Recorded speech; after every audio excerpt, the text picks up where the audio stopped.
All right, let's have a look at the Herald Sun. Jabs the ticket. Music, theatre, events bosses plead for vaccination passports to save arts industry. Leading arts, music and events figures are pushing for vaccine passports to be introduced and trialled immediately to save an industry on its knees. Major promoters Live Nation, Chug Entertainment and Andrew McManus, leading industry groups, theatre giant Mariner Group and Bazaar James Young say a no jab, no entry policy is essential for their industry to survive. And look, this is a resounding theme throughout the country, Christy. The live music industry in this particular nation is on its knees, and they are crying foul about the inconsistencies that apply, for example, to footy games compared to live music acts and the capacity for crowds. As they should rightly complain, as we saw in Melbourne last year, for 3.5 months, the arts and entertainment industry was absolutely decimated and sports was allowed to go ahead, and special exemptions for the AFL in particular were made on a regular basis and left the arts and creative industries to die.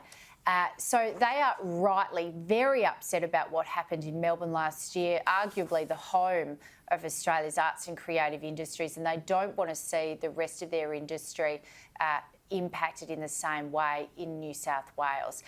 We hear this, and it doesn't matter if it's Alan Joyce at Qantas or the head of the Arts Union here in Sydney. Many people are advocating for a no jab, no entry. Fair enough too. I think that's a very sound piece of policy. The Courier Mail splash. New capital of sport. Olympic sporting bodies rush to move to Queensland. An exclusive here by Jeremy Pearce. 10 National Olympic programs are plotting moves to Queensland as the Sunshine State bids to become the Silicon Valley of world sport. Since the decision to award the 2032 Olympics to Brisbane, 10 major programs have started exploring relocating, with 3 already in negotiations with the state government.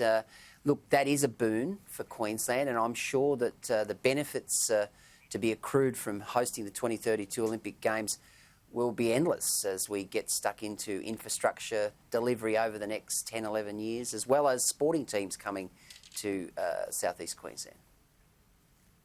It will be, and it will also be fantastic for Queensland's creative industries, communications, advertising, graphic design, all those ancillary industries that hang off major events, not just the bricks and mortar infrastructure.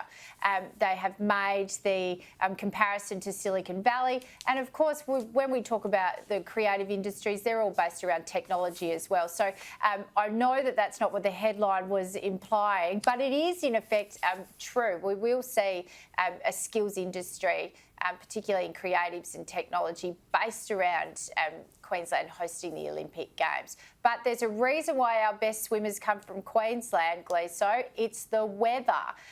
And I wouldn't be surprised if we'll see a number of other sports up there, particularly rowing. Who wants to get up at 5 a.m. in a Canberra winter to train at the AIS? Move it to Queensland.